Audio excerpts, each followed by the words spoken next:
Hey students, this is the 5th video out of 8, and so really appreciate you paying attention so far as we just cover some things to make sure that that you're aware of as we start the school year. And so this period, we just want to talk about a few discipline updates to make you aware of some few changes that you need to know about.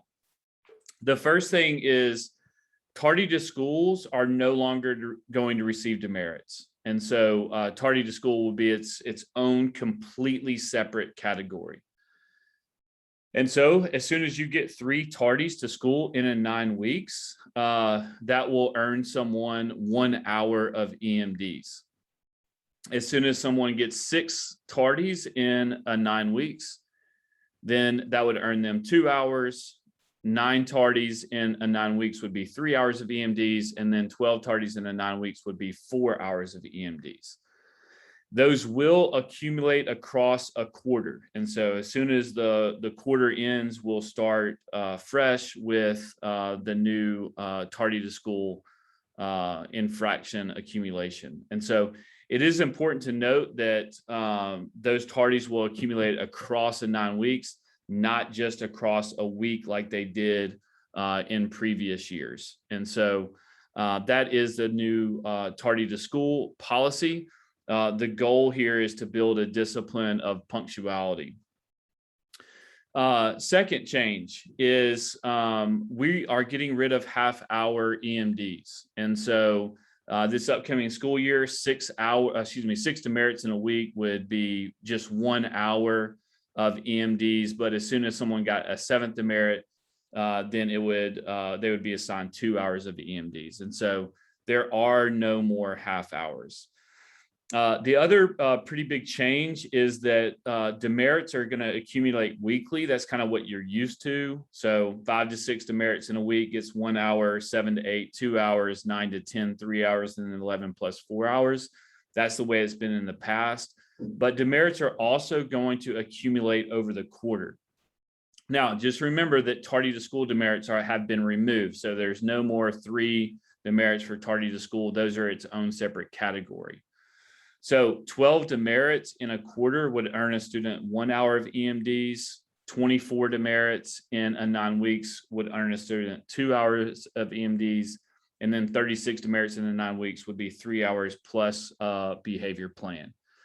And so that is a pretty big change. In the past, if you had 0 demerits going into Friday and you were assigned 3 demerits, they really didn't matter. They were going to be dropped at the end of the week.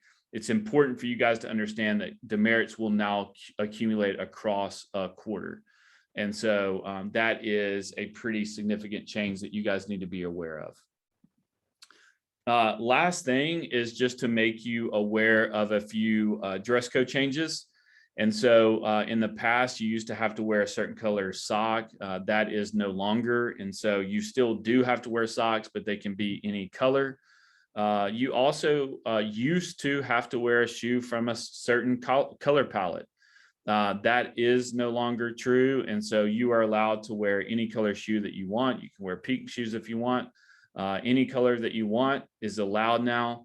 The only thing about shoes is they still need to be closed-toed, and they also need to be closed-heel, and so they can't be open at all. So Crocs can't be worn, or sandals, or anything of that nature where the shoe is not completely enclosed. Last change for the dress code is guys can now have facial hair, and what it says in the handbook is that it needs to be neatly groomed.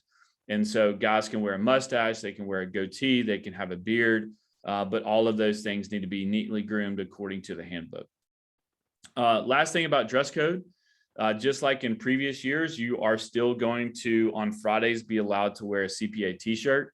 And so you need to wear uniform bottoms, so uniform skirt, uniform khakis, but you can wear a CPA t-shirt on Fridays, and that would be true every single Friday. But I do want to make it clear that jeans are not allowed on Friday.